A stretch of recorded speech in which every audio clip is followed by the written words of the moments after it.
Tonight's story, the big case of the Big Top murders.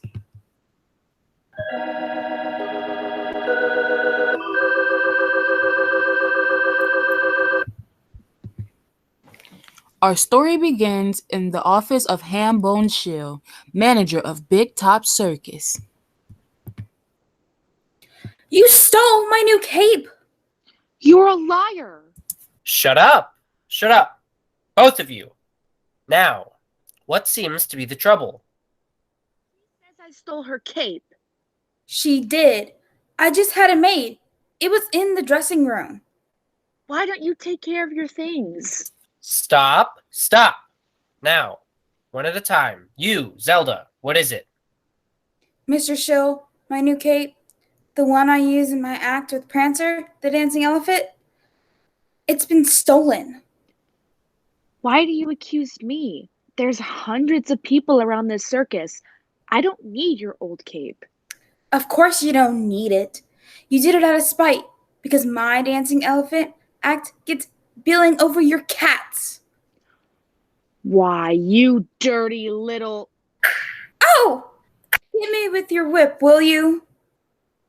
Zelda! Zelda, now listen to me! She hit me. Hit me with her whip. She had it coming to her, saying I stole her cape. You'd better leave, Faye, while I talk to Zelda. Go on. Sure, pamper her. She's your star. I don't mean anything around the circus anymore.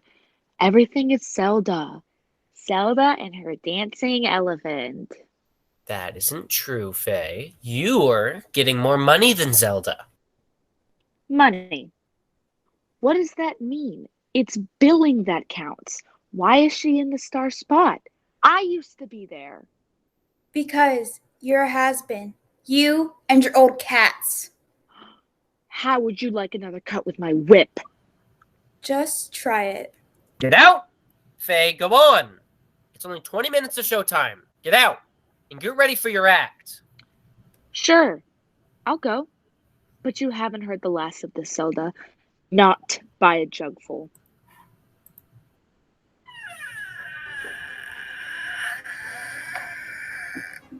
Oh, hello, Faye. Shut up! What goes with her? She's sore about something, Duckfoot. Oh, here's your cape, Zelda. My cape? Where did you find it, Duckfoot? In the dressing tent. But I looked all over for it. It's been gone since last night. Well, you've got it now, so forget about the trouble. Get ready. Want me to go with you, Zelda? Look, Duckfoot, I told you how I feel about you. I'm not in love with you. Why don't you leave me alone? Sure. I'm sorry, Zelda. You might thank me for finding your cape. So long, Shill. See you after the performance. What's the matter, Duckfoot? Zelda say no? She laughs at me because I'm a clown. I am a clown. Clowns have feelings behind their painted faces. Clowns can love and clowns can hate.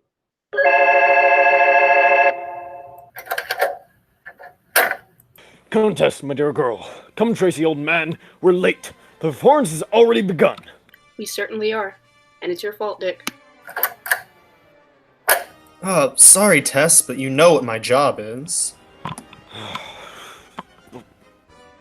We should have gone to the circus without him. Oh, Vitamin, you don't mean that. Well, we're never gonna get to see the show if we don't get a move on. Righto. Carry on. The big top is just up ahead. You were here last night, weren't you, Tess? Oh, yes, and I loved it. Duckfoot the clown, Faye and her trained tigers, and best of all, Zelda and her dancing elephant. Zounds! If you're here last night, my dear girl, why do you want to see it again tonight? Oh, don't you know, Vitamin? Tess has become a candid camera fiend. She takes pictures all the time of everything. Oh, that's what all that paraphernalia is. Yes, Vitamin. When I was at the circus last night, I realized what wonderful possibilities the circus offered for photographs. Well, you shouldn't have asked me to come along. What you need is a small truck to carry your equipment. Oh, it is heavy, Dick. Huh. Hold your own tickets, please. There's still time to see Zelda and her dancing elephants. Right this way. I've got the tickets. Come on. Here you are, me good fellow. Go right in.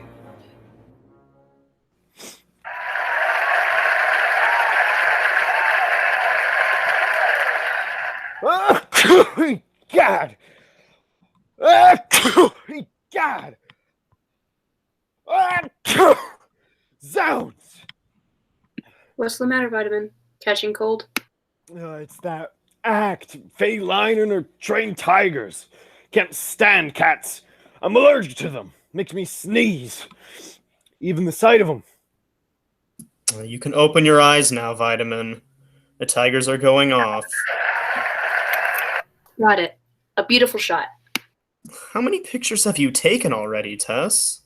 I haven't the slightest idea, Dick. But I'm saving one whole roll of film for Zelda and her dancing elephant. She's wonderful. Ladies and gentlemen, the star attraction of the Big Top Circus, renowned throughout the world, the greatest, most thrilling attraction of all time, Zelda and her dancing elephant!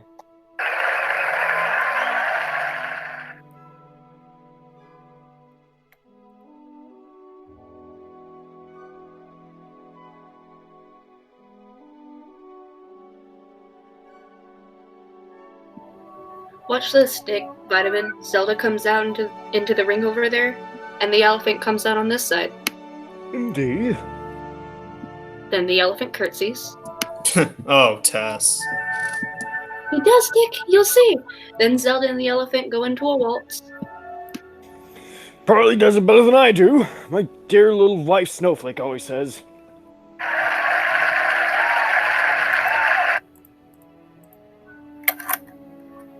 Got it. I got a picture of the curtsy, Dick. They're going to waltz now. She's walking towards the elephant. He's backing away from her. How do you act, old man? The elephant pretends he doesn't want to dance. No. No, that isn't the way it happened last night. Something's wrong, Dick. God! Look! He's picked her up by the cape and he's swinging her! She'll be killed!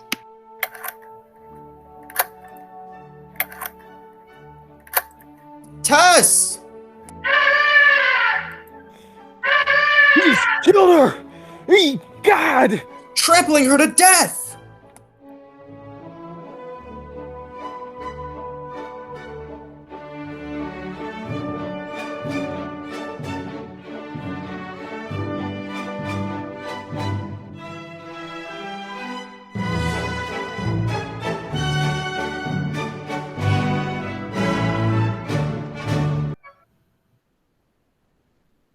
I don't see why we had to come down here to your office this morning, Mr. Tracy.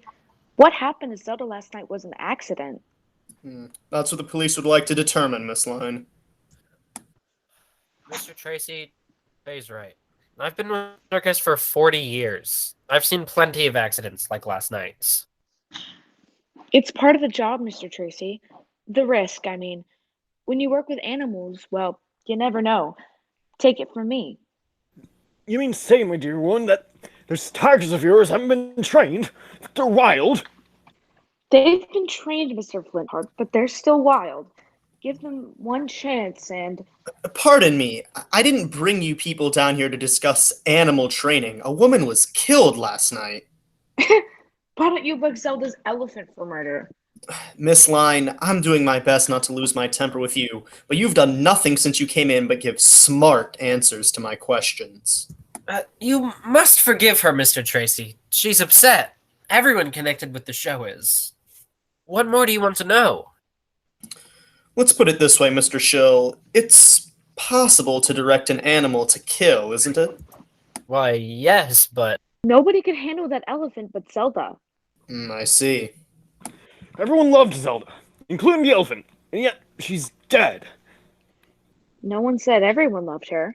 You didn't? No. It was a small disagreement, Mr. Tracy. Matter of billing. Nothing serious. I didn't do it. Don't look at me. Ask Duckfoot or some of the others. Duckfoot? The clown? Yeah, I asked him to come here this morning too. Where is he? He said he was coming. Did he hate Zelda, that funny little clown? Same thing. He loved her, wanted to marry her. She insulted him, made a fool of him. Once he threatened to kill her. Faye! It's true. I heard it. Maybe he had something to do with it. Yes, I want to talk to him. Well, if you got nothing more to ask me, I'm going. Coming, Shill? If Mr. Tracy is through with us... I guess that's all for now, Shill. I'll drop in on you later after the performance this evening, just to look around.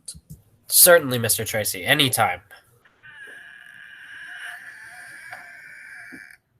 Oh, Tess. Dick, I've developed the pictures that I took last night at the circus. Oh, I'm sorry, I didn't know you had visitors. Quite all right, miss. We were just leaving.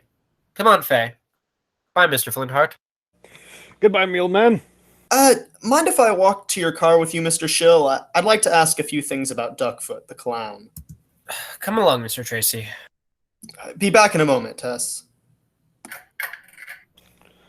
Egad, my dear girl. It's mystifying, positively mystifying. You mean about Zelda's death, Vitamin? Yes, imagine, my dear. A little clown named Duckfoot was in love with her.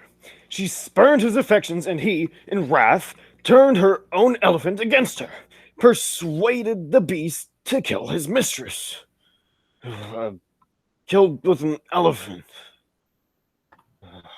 Must have been an easier way. Oh, Vitamin, I don't believe it happened that way. Tracy does, my dear. At least he's very much interested in that theory.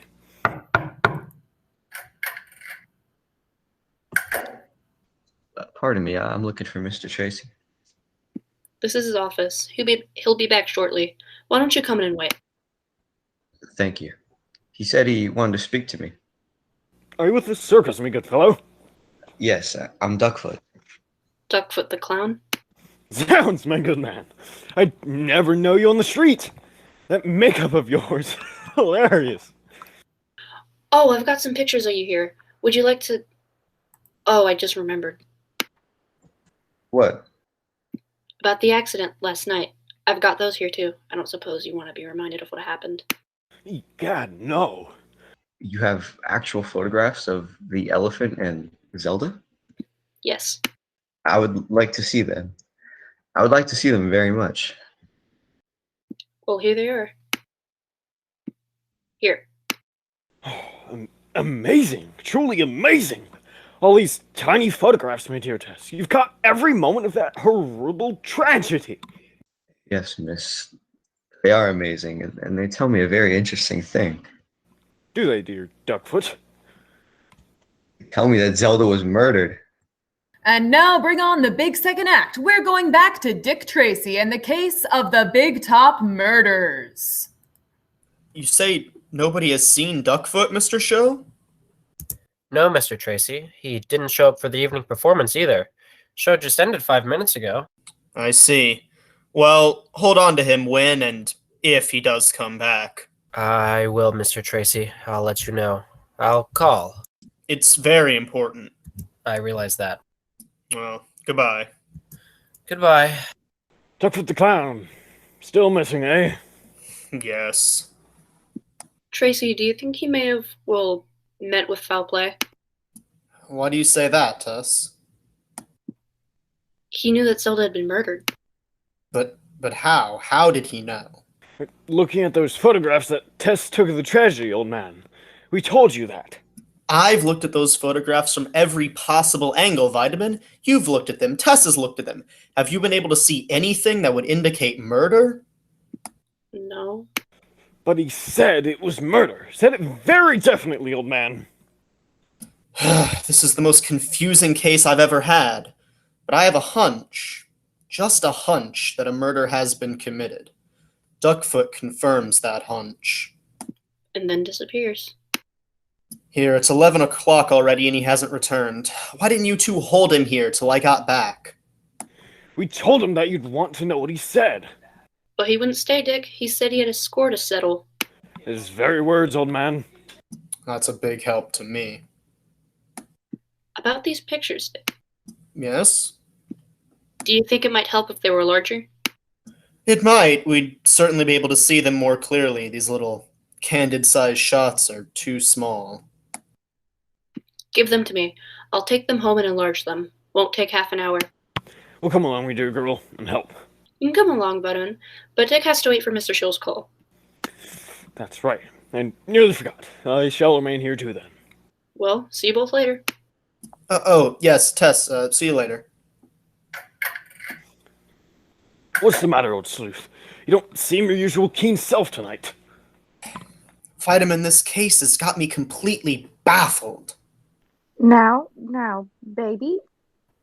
Faye can't let you out of your cage. Go to sleep. That's a good baby. Come on now. There. Phelan. Duckfoot? Where have you been? You missed 2 shows. Shill is mad. You mind if I come into your dressing tent, Faye? No, come in. I had something to talk to you about. Have you seen Shill or Tracy? No, I didn't want to see them, and that's why I stayed away from the show this afternoon and tonight. I wanted to see you first, alone. What about? Have you seen the photographs? What photographs? Taken last night by Tracy's friends, Tess Trueheart. She's got them all down on film, how Zelda was killed. So what? I saw how she was killed. Her elephant trampled her. No, Faye, he didn't trample her. He trampled her cape. The pictures show it very plainly. Yeah? Well, what do you want me to do? You killed her, Faye. No. You killed her. You're as guilty as if you placed a gun against her forehead and pulled the trigger. You're crazy. Am I? You were jealous of her. Jealous because she has outshone you, because she was a bigger star than you were. I didn't kill her. The photographs tell a story, Faye. The photographs. And I will say one thing, and they'll convict you. You can't prove it. Anything you say, they won't believe you. You hated her too. You could have done it. No, I loved her.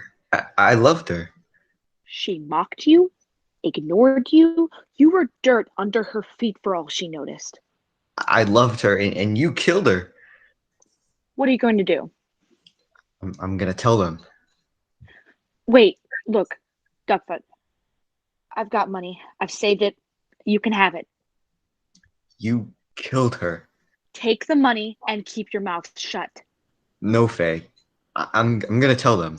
Tell them about the cape. Duckfoot, come back. Listen. He's gone. There's only one thing to do. Only way to stop him. Come out, baby. Go get him. Get him for me. Go. He'll stop him. Stop him forever.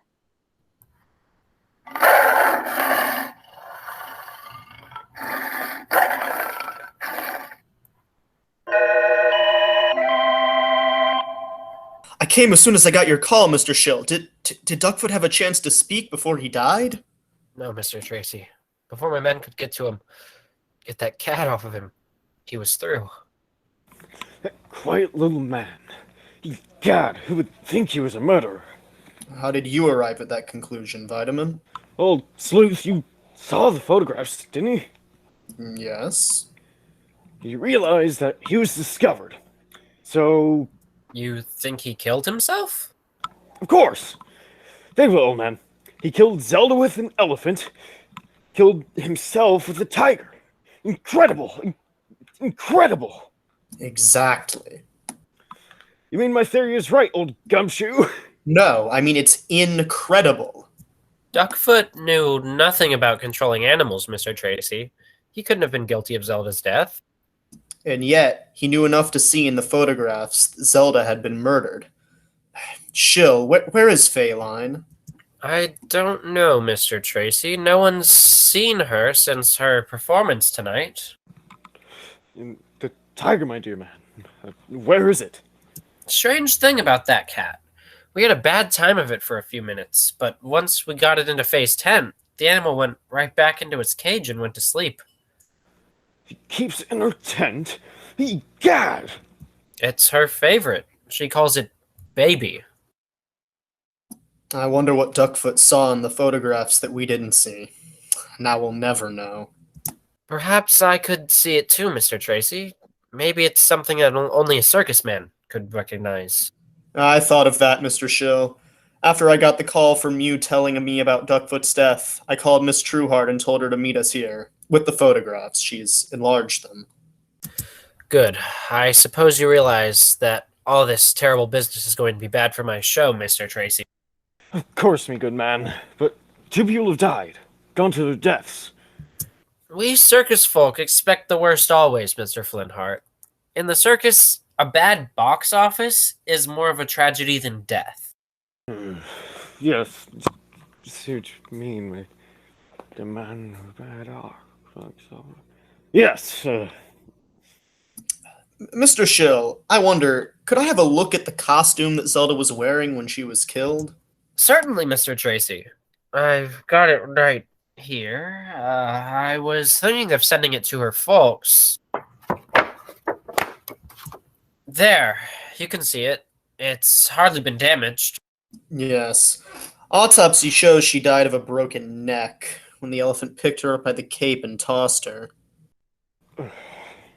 Huh. This cape is pretty badly damaged in total, man. God! God, take it away! What is it, Vitamin? This cape, old man, it affects me the same way cats do. Makes me sneeze. Zounds! Cats! Mr. Shill, how do elephants and the big cats get along? They hate each other. Why? If an elephant smelled the scent of a tiger... He'd kick up an awful fuss. You mean that cape? Zelda's cape? Yes, that cape has the scent of a tiger on it. Oh, it's Bodkins, Tracy, old man. I see what you mean. That's why I just sneezed just now. Yes, and that's why the elephant went berserk last night. Come on, Shill, we've got to find Faye Line.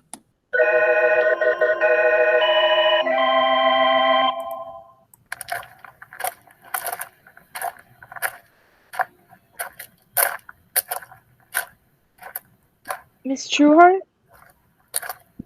Oh, you frightened me for a minute. I can't see very well. It's so dark.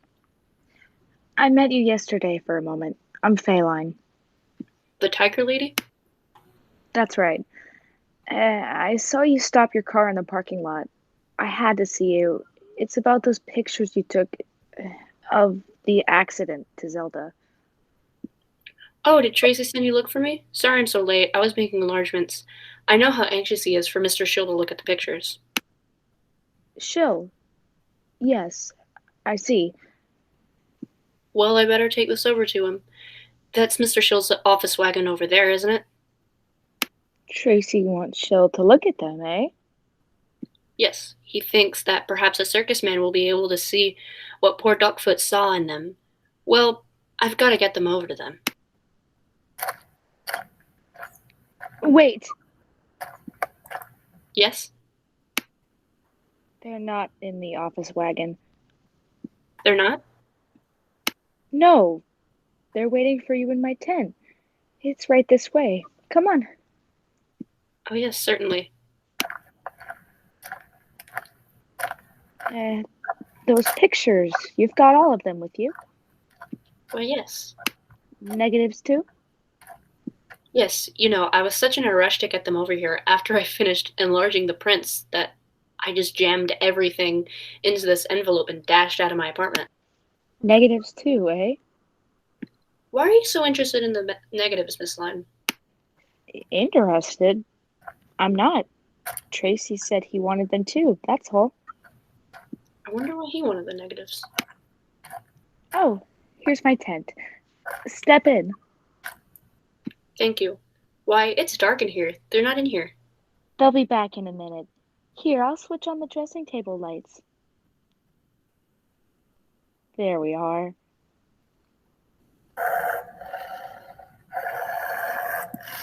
What's that? That's Baby, my pet tiger. He's the star of my act. I keep his cage here in my dressing tent. He's not the one who... Baby? No, he wouldn't hurt a fly. Would you, Baby? See? Do you suppose we ought to go look for them, Mr. Shill and Tracy? They said they'd be back. May I look at the photos? Why, yes. Here. There they are.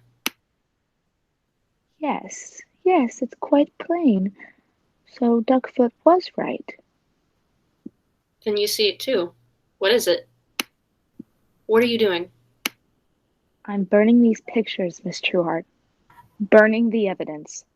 Then you killed Zelda and Duckfoot. Yes. I took her cape, wrapped it around Baby here all night. It had the scent of my tiger on it. Then, when Zelda's elephant smelled it, she went wild and trampled the cape. I killed Duckfoot because he knew. You fiend, you horrible woman. Get out of my way. You're not leaving here, Miss Trueheart. You're not leaving here alive. What? Get her, Baby. Get her for me. No. No! Tess! Tess! Tess! Dick, look! Stand back, Tess. Tess, are you all right? Yes, Dick, I'm alright. Thanks to you. You were wonderful. Wonderful. I heard you scream and the tiger growl. I knew you were in danger.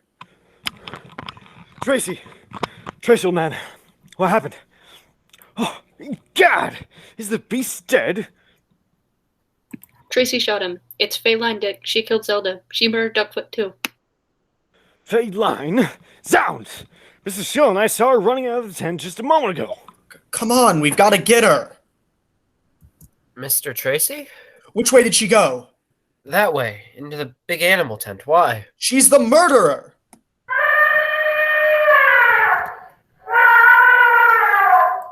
What is that? Sounded like Zelda's elephant. Faye's in there. Come on. Pull back the tent flap. Right. Look! Zounds! How horrible! She's dead. Trampled to death by Zelda's elephant. The beast must have smelled the odor of the tigers on her clothes. Yes. Perhaps you may call it that, gentlemen. I prefer to call it retribution. Vitamin is right, Mr. Shill. Faye has paid for her sins.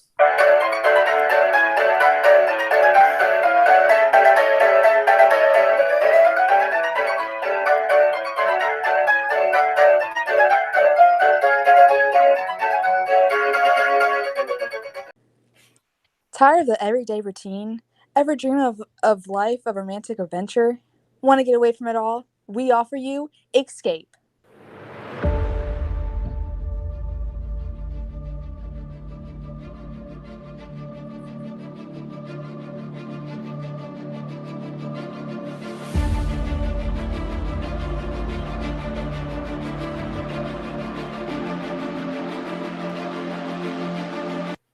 Escape, designed to free you from the four walls of today for a half an hour of high adventure.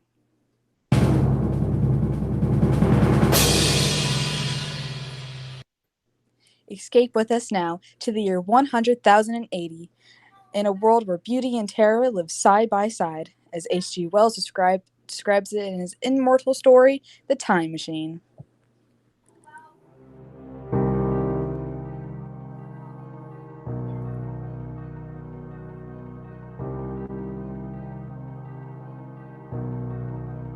When I met Professor Dudley, I thought of her as having one of those intellectual minds that was tragically too brilliant. Either it was due to the pressure of trying to outdo herself, or out of complete frustration of being constantly misunderstood or just out of utter boredom. No matter what the cause, I was quite certain. He was mad. And I wasn't alone. That's how her guests talked to her behind her back. They would politely smile and understandingly nod their heads. During the monthly dinner parties, frequently grateful more for the food than the company or conversation. I was honored to have invited more than a few times, knowing that her guest list was usually included renowned university professors, independent scholars, and other men of great distinction. However, one night, as it did on quite a few occasions, the conversation involved time travel, a subject that Professor Dudley was more than passionate about. And this would make most of these guests uncomfortable and cause them to leave earlier than usual. Well, Professor, I suppose I should be off as well. Suit yourself, Filby. Thank you for coming. No, thank you, ma'am. I'm grateful to be included on your guest list. Yes, I suppose you are. Good night, then. Yes. Do you really believe it, ma'am? Do you really believe that one can travel through time? It's been done. Ma'am? I've done it, and so have you. We can't avoid time travel. It's our normal state of being. Of course, but traveling back and forth in time like you suggested tonight, do you believe that's possible? Filby, my friend, it's a certainty. If your mind isn't as tightly sealed as my other guests, you should come with me and see what I've been working on for the last 3 years. All right.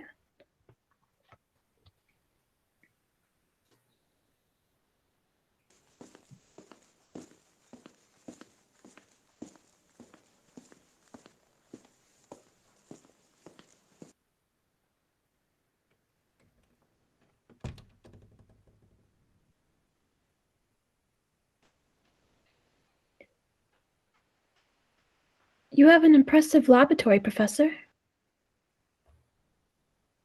Thank you? Now, look here. What do you think? It looks like one of those horseless carriages, but where are the wheels? And what's that huge crystal disc on the back? Is this a new kind of engine? It's a time machine. Dudley, you are mad! A time machine? Yes, my friend, a time machine. This thing? This very thing. This contraption, this framework made of quartz and bronze and ivory, with its levers and its dials and seats in the middle?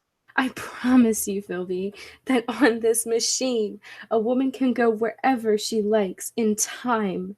By working these levers, she can choose her century, her year, her very day. Oh. For really, Professor? Like I told you tonight, time is only a kind of space.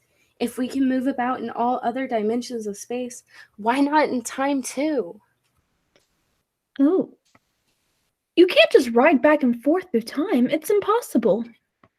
Well, what of the journeys I've already taken on this little contraption? I'm afraid you've been having a bad dream. Very well.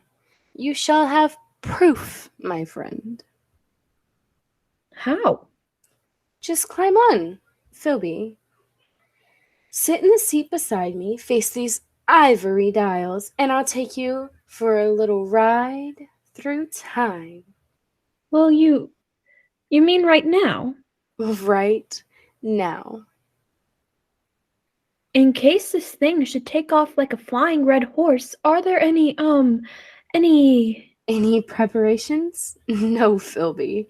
You won't need any luggage on this trip, not even a toothbrush. You'll be back here in my laboratory in less than a minute. Oh. Oh. Before you climb aboard, please tell me, what time is it? It's, just 10:30 in the evening. Good. Be be so good as to leave your watch hanging on the coat rack? Over here? Yes. Now, let's get ourselves seated.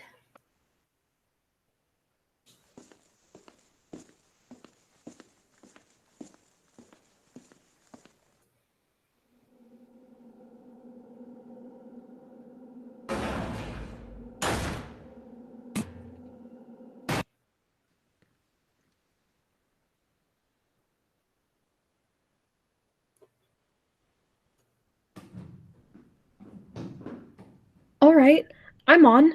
Now what? Hold tight. It sways a good deal. I'd hate to lose you. I can't be frightened, Dudley. Then you're braver than I am. Yes. Before we start, I want to adjust this control a bit.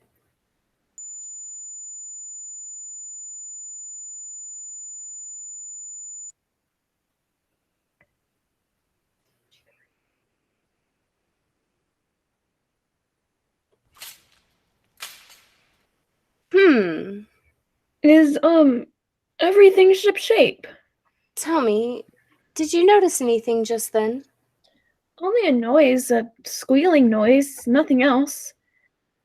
And what time is it? You just asked me, Professor. You told me to leave my watch over there on the... That's odd. My watch says 9:15, but it was just after 10 a moment ago. There must be something wrong with it. It's only that I touched the lever to test it, and we've gone forward a full day, 22.25 hours at any rate. Yes, but Dudley... Finished scoffing, Filby. Yes, I believe I have. Then hold tight. This will be the real article. I'm ready, Dudley. Good girl. Well, say goodbye, Filby. Say goodbye to 1902. We went off with a shattering jolt, the machine swaying under us, and the walls of Dr. Dudley's laboratory suddenly fell away.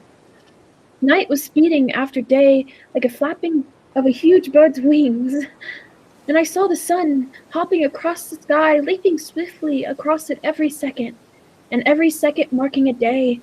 I saw the moon spinning through her quarter like a ball, from new to full, all in a twinkling of an eye. Trees grew and blossomed like puffs of smoke and then passed away. All for a while we were going faster. Now our pace was a year a second, so that second by second the snow white flashed across the world and was followed by the bright, brief spring. And still we went on, into the future. How do you feel, Filby? Very weak, very dizzy. Don't let go. Don't fall. Where are we? How far have we come? We're in 100,000 and 50 and 60 and 70. That's enough. Stop it. I can't stand it anymore. Stop it.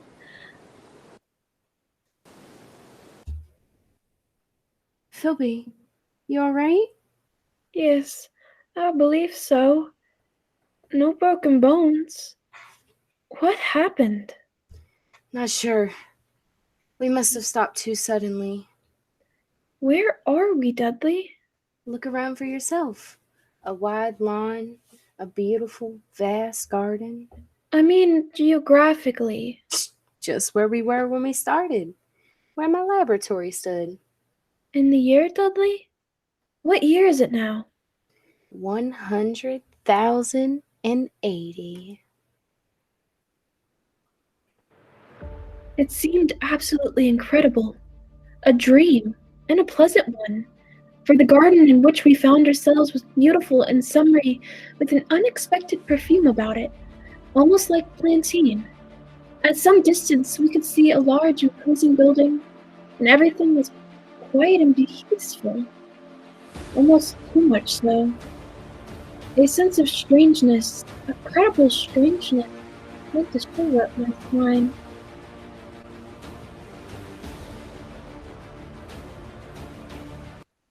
100,080. Filby, do you want to go back? Yes, I rather think I do. All right.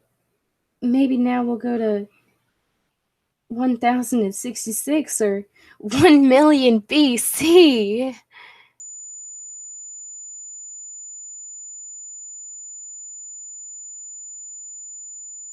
Dudley, did you hear that?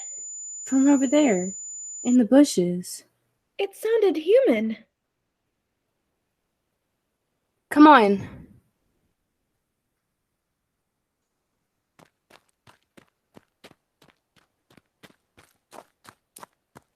Why, it's a child.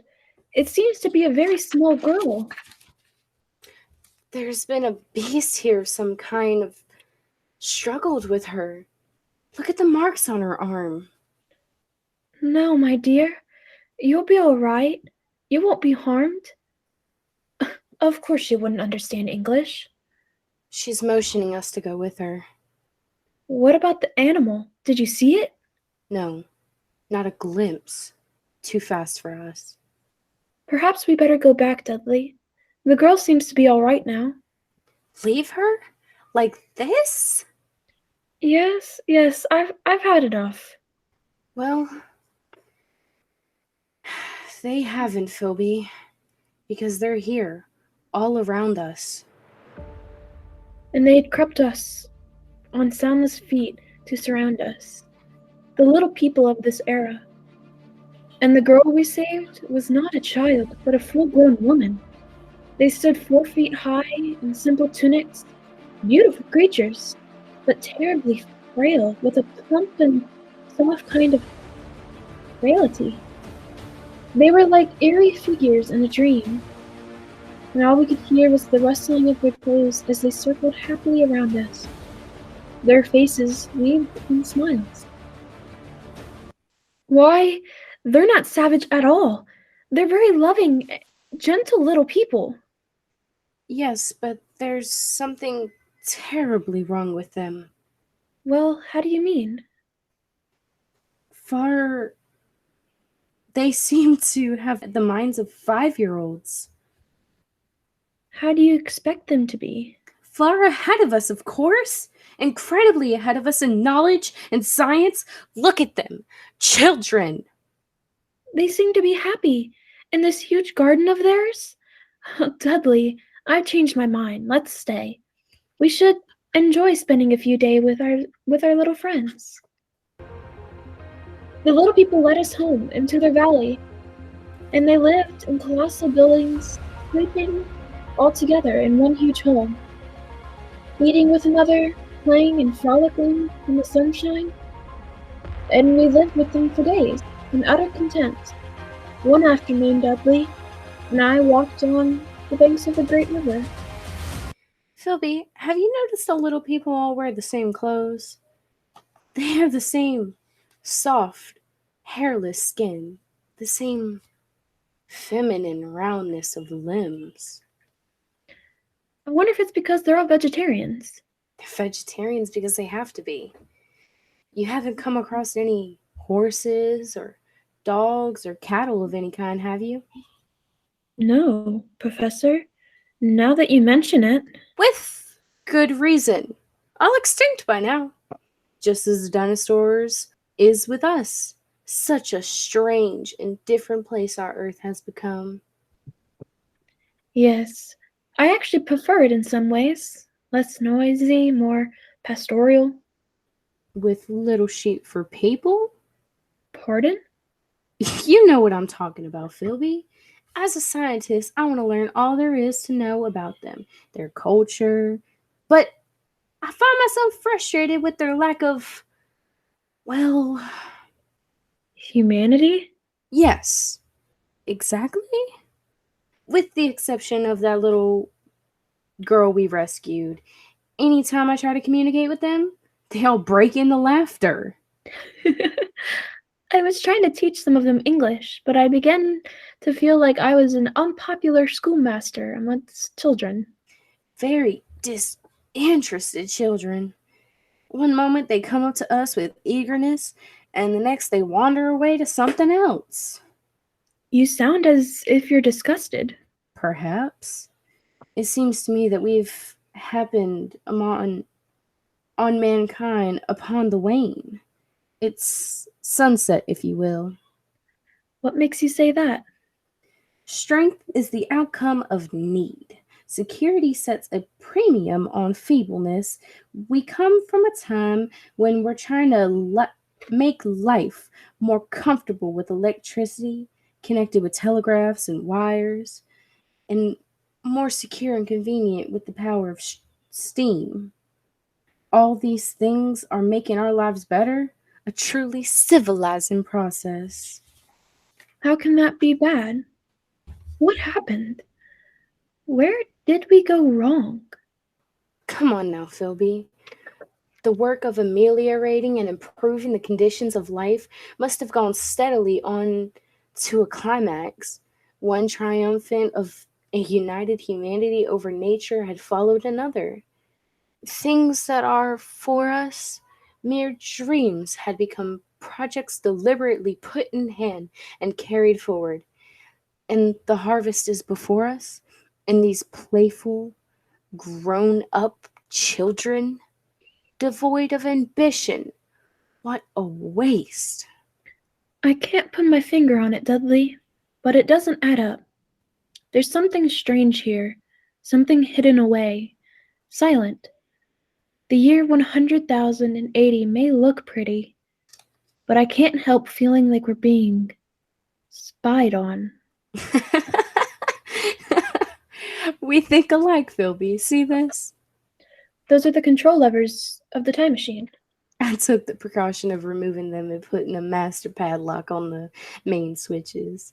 I don't fancy the idea of someone riding away with it into another century and leaving us here for the rest of our lives. That makes me feel a little bit better. The city is so completely different now. Like, I can make out a few geographical landmarks, an ancient building from our time here and there, but even the river seems to be miles from where it used to flow. Yes, quite extraordinary. Come on then, let's head back to the Little People Shelter and gather our things. I've seen enough of this paradise. I'm inclined to agree with you. Wait, Dudley, do you know where we are? Yes, of course. This is near where we landed. I thought so. I wasn't sure. Why did you ask? I can't see the machine anywhere. What? The machine's not here. They've taken it away. They've stolen it. This is where it was, right? It was right here. Look, Filby, tracks. Look here, where they've dragged it. Over here. Come along.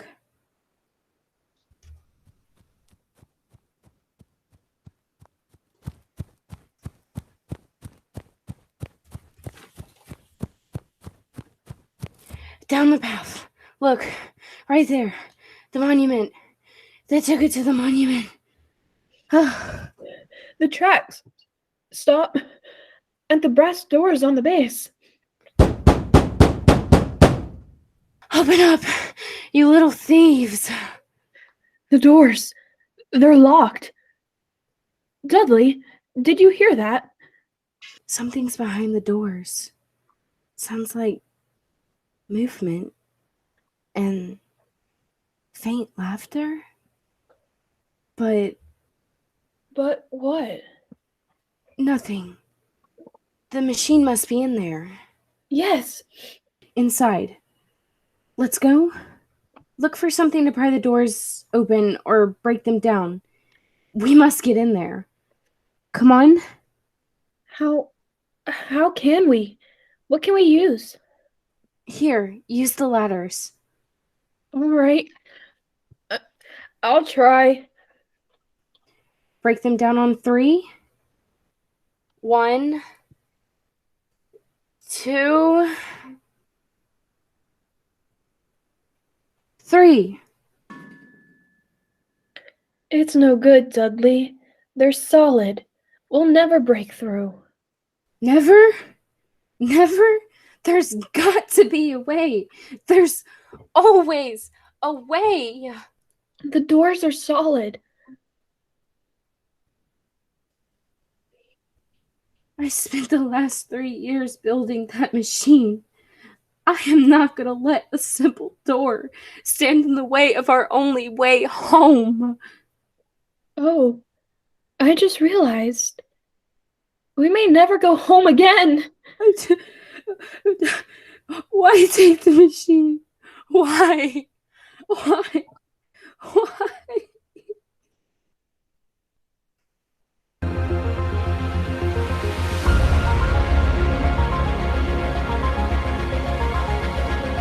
We were caught in the year 100,080. The time machine was gone. The brass doors of the monument held. Our retreat was cut off.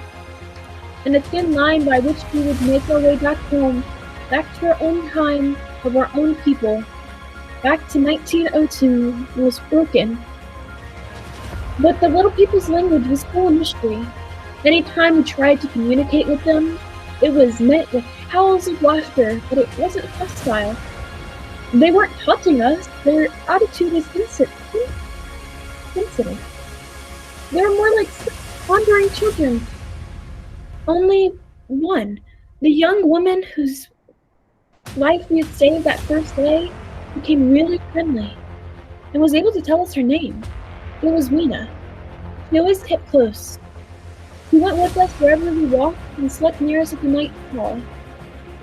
She always made us garlands and bring us the flowers, but she would sometimes drop in our pocket. It's the very thing of being somewhat of a mystery to her. Along with the grass or whatever she fancied at the time, I was pleasantly surprised that Dudley wasn't furious at her for this. I suppose the main thing was we had a friend, and as time went on, we were able to teach her a few new words in English. Now that we could go back and have some ideas, we redouble our efforts like men racing against the clock, so that we might speak to her and discover the secrets of our myth laws. We were talking to her one night after the others had gone to sleep. No, not we. Dudley, no. How can you be so sure your people didn't steal the machine? Aren't there any thieves among them? Are they all perfect? Not so loud, Dudley. You'll wake them. Besides, she doesn't understand. The thief must be sleeping somewhere in this hall. Wena! They take machine. No. Dudley, no. Who then? Who took it, Wena? We are friends. Yes. We must have machine! Yes. Dudley, yes. Who took machine?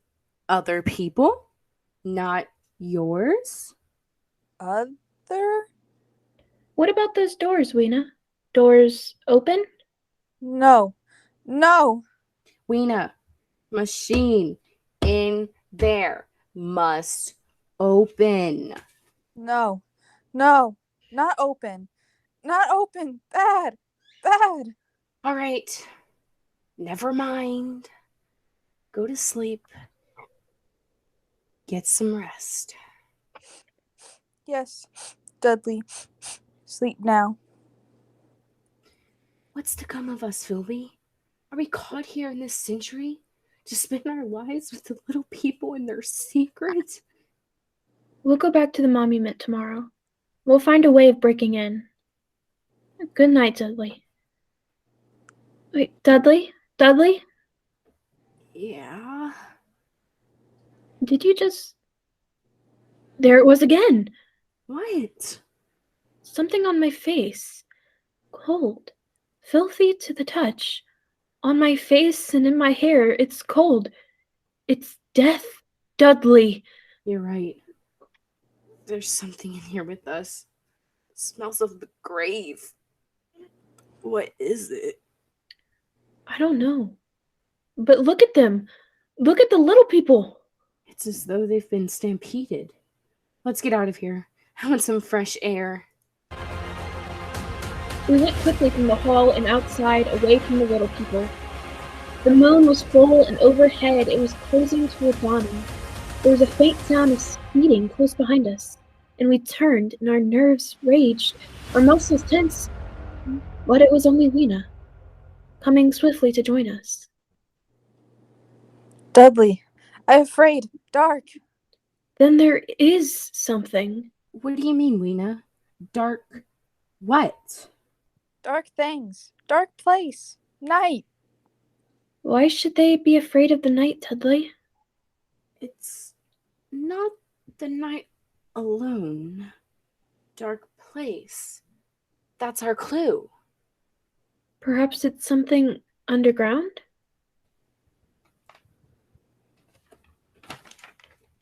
It was another day. We had wandered into a lovely wooded place about a mile from the community. Suddenly, Wena screamed. Filby! We stopped short. A pair of glaring eyes were fixed upon us as we stood there, petrified.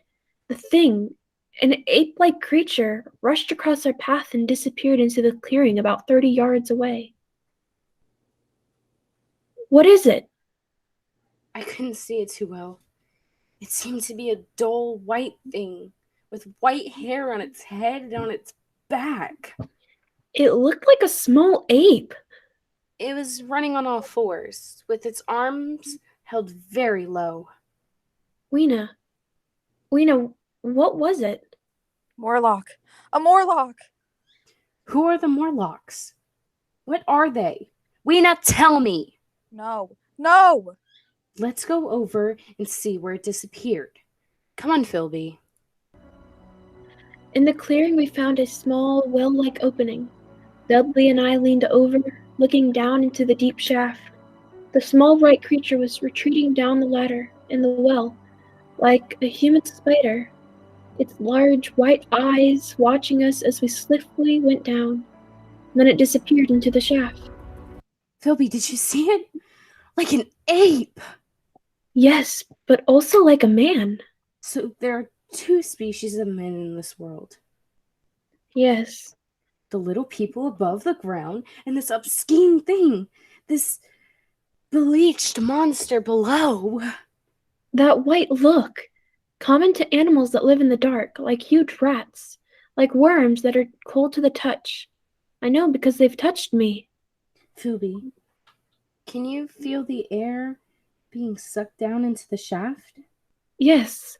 The earth must be tunneled enormously here under our feet. These monsters must live in the tunnels. I think we know who stole our time machine. Yes, then we'll go down and have a look. No. No, not go. Why not, Wena? Morlocks. You'll never come back. We must have our machine, my dear. You'll wait for us here. No. No. And so we went down, our heels ringing on the small metallic bars that meant for creatures so much smaller than us. Down we climbed, down, ever in darkness, ever it seemed into the center of the earth, into the core of the world. How much longer? We won't know until we reach the bottom. Can't be much further. Do you hear that? Like machinery. We're almost there. Thank heaven for that. All right, Filby. I'm on the bottom. Come along. Just a few more steps. Now, give me your hand. Filby. Good. We're here. Yes. In the land of the Morlocks. Do you have a match? Yes. Here.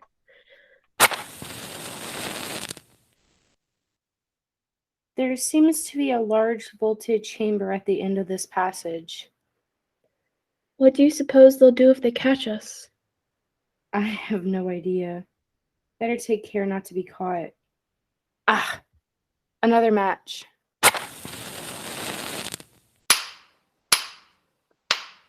That throbbing noise. Probably their ventilating system, pumping the air down. There must be thousands upon thousands of these Morlocks living under the earth. We haven't seen any yet, except for our friend who came down ahead of us. Why do you think they wanted our time machine? I think they wanted us, not the machine. And we've come to them. We must. It's our only chance. You know something, Filby. If that noise does come from the air pumps... Yes? Why is it so stuffy here? So oppressive? I noticed that too, Dudley. What's that strange smell? Blood. Blood. Light another match. Dudley, look straight ahead. On that white metal table. It's set for a meal. Yes. With a small hunch. Do you see? Meat. We know that cattle are extinct. Then what do they feed on, these Morlocks? Don't you know? Yes, I know. Ow! Another match. Yes, right here. Dudley, I have no more. We've used our last match. What ill planning. To think I didn't even bring a Kodak with us. A lot it would do good if we never made it back. Of course. Well, without those matches, we have no chance but return to the surface. Come on. Right behind you. At any rate, we know the secret now. The Morlocks, living here underground, they are masters of this age, and our friends up above are merely fatted cattle, fed by the Morlocks, clothed, supplies, and housed, until the day when they're cut out of their herd and brought underground as food. It's not the fading utopia. No. This is the future you're looking at. This is our future. Dudley! What is it? In the darkness, I felt hands, cold hands. There are pipes along the walls. Do you feel them? Some are loose.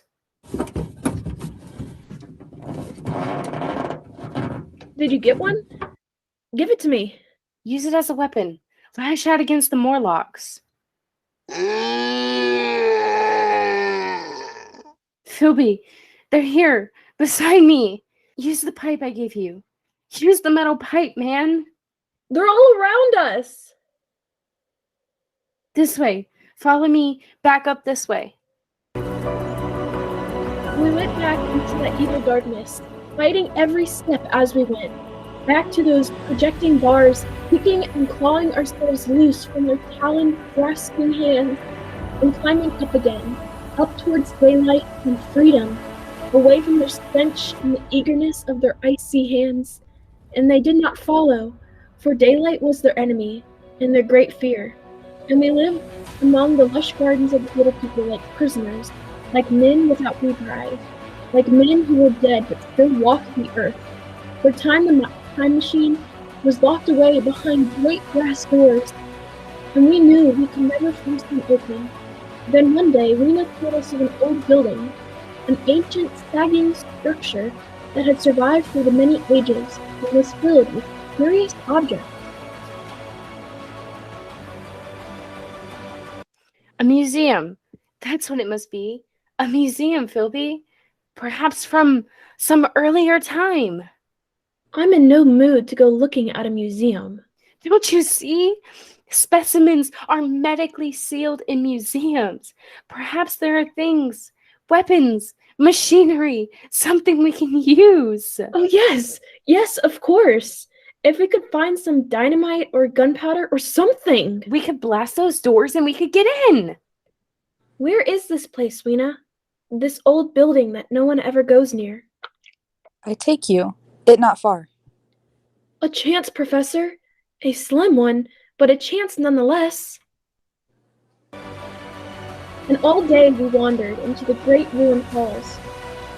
The building had been deserted, unused for perhaps a century. The childlike men of that time had long since ceased to care about anything but their own personal comforts. It was a late afternoon during dark when we came upon the chemical section, and we found nothing useful to us until then. And now it came the worst disappointment of all. And it's dust. All of it. It's been dust for countless centuries. Another dead end. It's hopeless. We're out of our minds to think that nitrates would retain their form for 100,000 years. We go now, if nothing here? Wait, just a moment. There's something in this case. Well, you can break it with your lever. Stand back a little. A box of matches. Medically sealed. Wait, let me see it. Why, they're perfect. Solid and sound. They're not even damp. What should we do with them? Burn down those brass doors? Well, you better keep them. You can't tell. Filby! What? On the floor. You see them? Small, narrow footprints leading away into the darkness at the end of this gallery. Dudley! We better go. Pick up Wena and carry her. We're gonna have to make a run for it. Now, don't be frightened, my dear. It'll be all right. Go on. Run.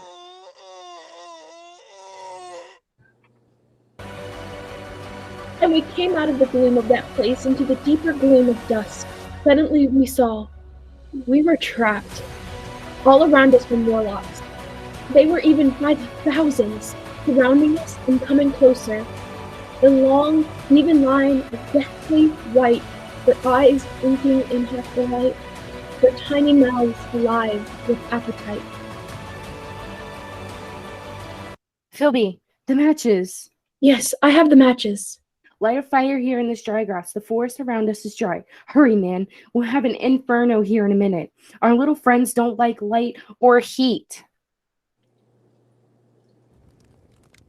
And the fire leaped high to the heavens, and the countryside was ablaze. The Morlocks turned in fear, blinded by the glare.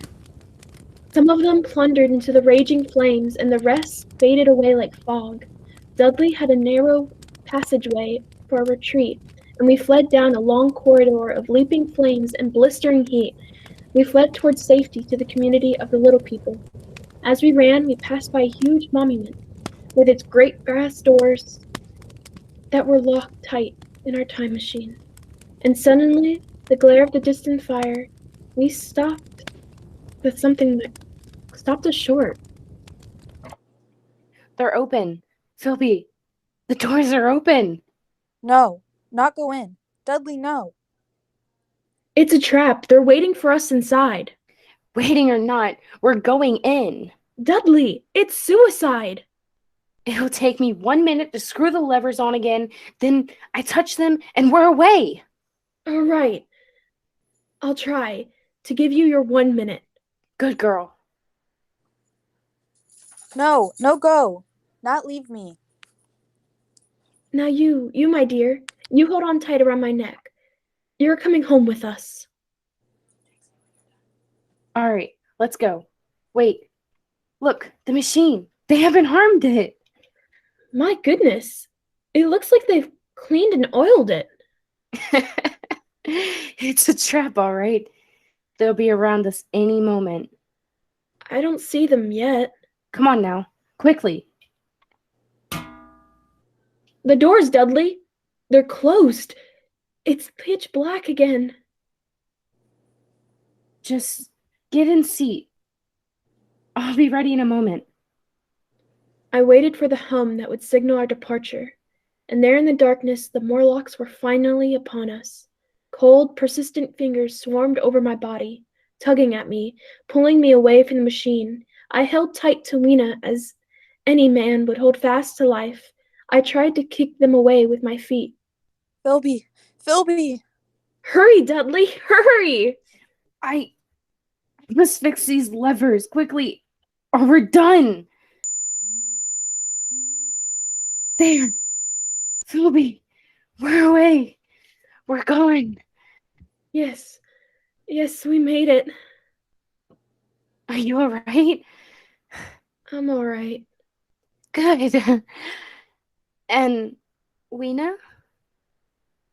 Wena isn't with us, Professor. What happened? They tore her from my hands at the last second. They got her filthy, cold talons around her. I tried to save her. I couldn't. I still have a piece of her tunic here in my fist. A little piece of her tunic, Dudley. Nothing else. And so we came home again, back into the very minute at which we had left. Back into 12 noon, October 6th, 1902. We were in Dudley's laboratory again, motionless, sitting at the ridiculous contraption which he called time machine. Was it all a dream? Could any of it happen? Could any of it happen? Of course not. How stupid. And what of this? What of this green, thin soap I hold in my hand?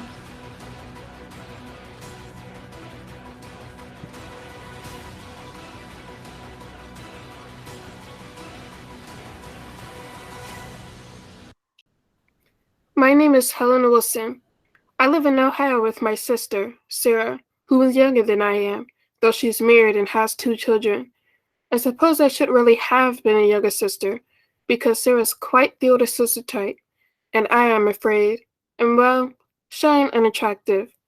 It's quite a large city we live in, but I'm lonely, terribly lonely. Sometimes I think you can be lonelier in a large city than anywhere else in the world. And the awful, wasteful, unnecessary part of it is that all around there are thousands and thousands of other people just as lonely as you are, if you only knew how to reach them. I suppose that's why I started reading the warmest pages of the newspapers, these columns where people tell their troubles and ask for advice. And from that, it was only a step to poring over the personal columns, trying to understand the stories that lie behind those pathetic few lines, St. John and Ruth and Mother. And I think it's silly and undignified. No, it isn't, Sarah. It's interesting. Prying into other people's affairs? Oh no, Sarah. I just like to try to sort of make up stories to go with the little ads. Look, here's a girl in Kansas who says, "Oh, for heaven's sake, Helen!" She says, "I'm not interested in her problems out in Kansas. We've got enough of our own here. The mending and..." I'll help you with the mending, Sarah. Well, I wish you would. With the youngsters... How long does it take mail to get to South America? What? Listen. Who will have pity on a lonely young American? Listen, Sarah. A lonely young American mining engineer in the jungles of South America. I am dying of boredom. Please, somebody write to me. Richard Marshall, General Delivery, Montellina, Venezuela. You're not going to start writing to these people now, are you? For goodness sake. Oh, Sarah, can't you understand? You've got all your married friends, your bridge club, Albert, and the children. You've got dozens of things to keep you busy and occupied, but I haven't, and I'm lonely. Well, even so, you're hardly in the position where you need to write to perfect strangers. You're not going to write them, Helen. No, I guess not, Sarah. October 20th. Dear Mr. Marshall, I'm glad to write to you, and perhaps I'll write to you again if you send me a nice letter in return. Life in Ohio is really boring, Mr. Marshall, and I can't understand anyone being born in South America. Please, Tell me about it. Would I like it there? And tell me about yourself, too. Very truly yours, Helen. Oh, heavens no. I don't dare say my own name. What would be a good name? Betty. Very truly yours, Betty Wilson.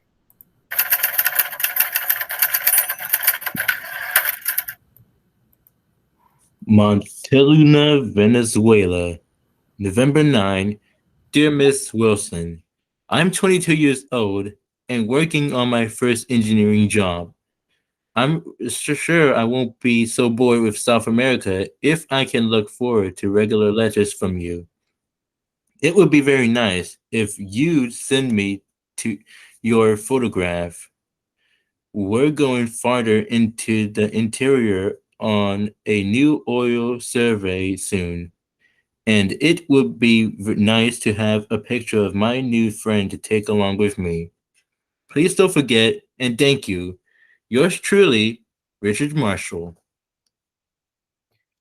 January 22nd. Dearest Richard. No. Dear Richard. Enclosed is a picture of me that was taken when I graduated from high school. I warn you, it flatters me. At present, I am living with my Aunt Helen. She wants me to marry a wealthy young man in the flour milling business, but I don't want to. Haven't I been good to send you my picture right away? Now, you must send me yours. Please, give my regards to the mango trees, the boa constrictors, and the pampas. You see, I've been doing quite a lot of reading up in South America. With fondest regards, Betty.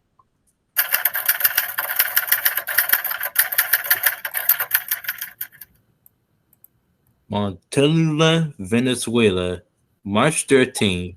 Betty dear, it's been almost 6 months that we've been writing each other, and I feel that I know you better from your dear letters than I've ever known any other girl. Betty, you must not marry that boy in the flower business. Please wait at least till I can come back to the States. I am sending my picture taken alongside one of our oil wells.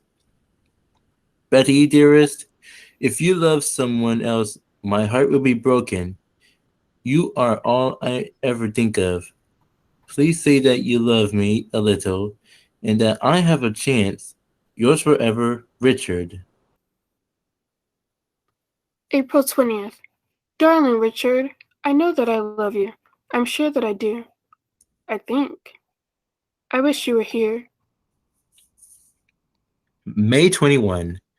Betty, darling, I'm coming home. There's a little more survey work on one of our oil wells to do, but it will be finished in about a week, and then I'll be leaving. For the first time we'll see each other. Betty, darling, last week I picked out something that I thought you would like. It is an engagement ring, and I will have it in my pocket when I see you. By the way, my favorite uncle, Mr. Albert Marshall, who has been knocking about South America for 4 years, is also on his way back home. He'll probably get to you as soon as this letter. Darling, your Aunt Shirley won't try to stop us from being married, will she? Until I see you, I love you, I love you, I love you. Your own Richard. Helen, what on earth does this mean?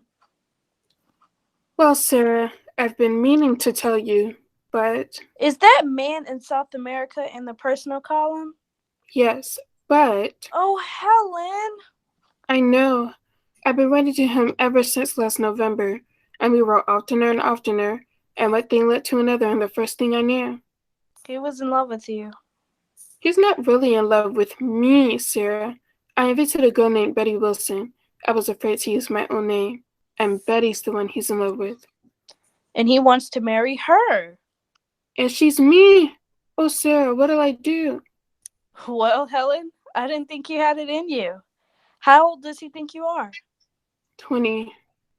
And you've been teaching school for 14 years? 15 in September. You're 3 years older than I am. And you're 33. Oh, but Sarah, what'll I do? I never thought anything come out of those letters, and now he'll be here. Practically any day. Oh, Sarah. Well, you got yourself into this. You'll have to get yourself out. But I... You told him your aunt's name was Helen? Yes. Well, all I can think of is maybe you could tell him your niece, Betty, went and got married to the boy in whatever it is, business? Oh, Sarah, that's it. Maybe it'll work. Maybe if I were to tell his Albert when he comes.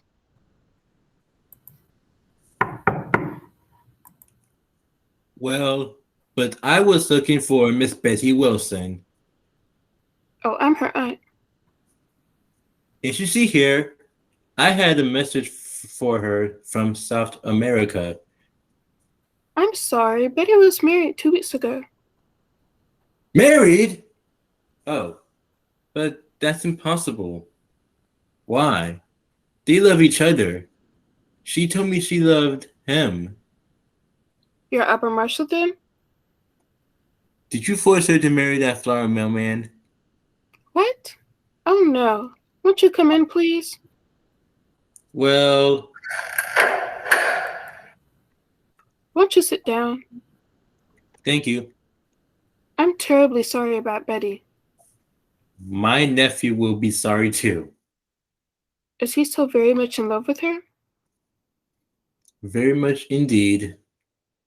He wrote such lovely letters. You saw them, right? Yes, Mr. Marshall, can I trust you? What? Why? Yes, of course. But why? Mr. Marshall, there never was anybody Wilson. What? I wrote those letters to your nephew, Mr. Marshall. You wrote them? Mr. Marshall, you're a man of my age. You understand, I know. I was lonely. I felt I had to have a friend. I didn't mean any harm, but I got in so deep with Richard that I couldn't find a way out. So that's why you said Betty was married. It was the only way out I could think of, Mr. Marshall. I do wish I could help Richard in some way, but I've made a dreadful mess of things.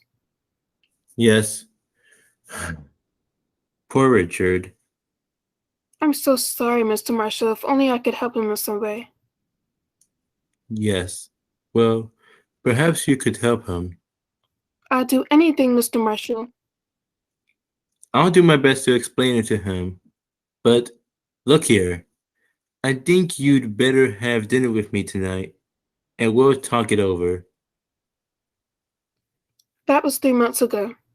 We sat and talked of America and Ohio farmland and everything in the world except Albert's nephew, Richard. When I told Sarah about it, she complimented me. She was sure the whole thing was over, but it wasn't.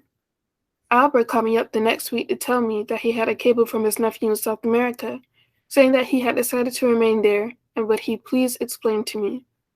Well, 3 months is a long time, and Albert and I got better and better acquainted. Here he comes now. Would you like to come with us?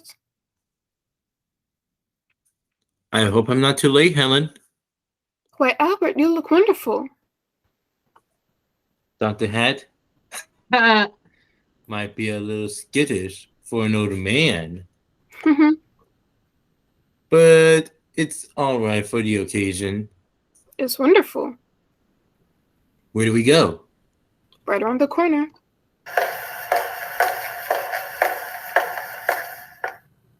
There. See the window? Mm-hmm. Excited? A little. You? Well...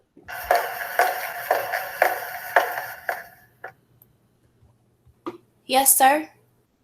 Well, I'd like to apply for a Marriage license? Why? How could you tell? Mister, I've been working here for 19 years. Lady, first name, occupation, and age? Helen Wilson, school teacher, age 36. All right, you missed their name? Richard Marshall. Richard Marshall? Helen, dear, I should have told you this before. I should have told you that when I first called, when you were so honest with me. What? I started it the same way you did, Helen.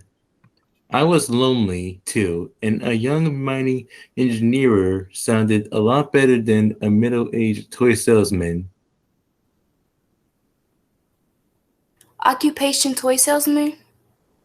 But the photograph. I bought it right out of the photographer's window, darling. And then I invented an uncle so I could come and see you. I see. Helen, does it really make any difference if it does? Of course it makes a difference, Albert. Now I've got to get used to calling you Richard all over again.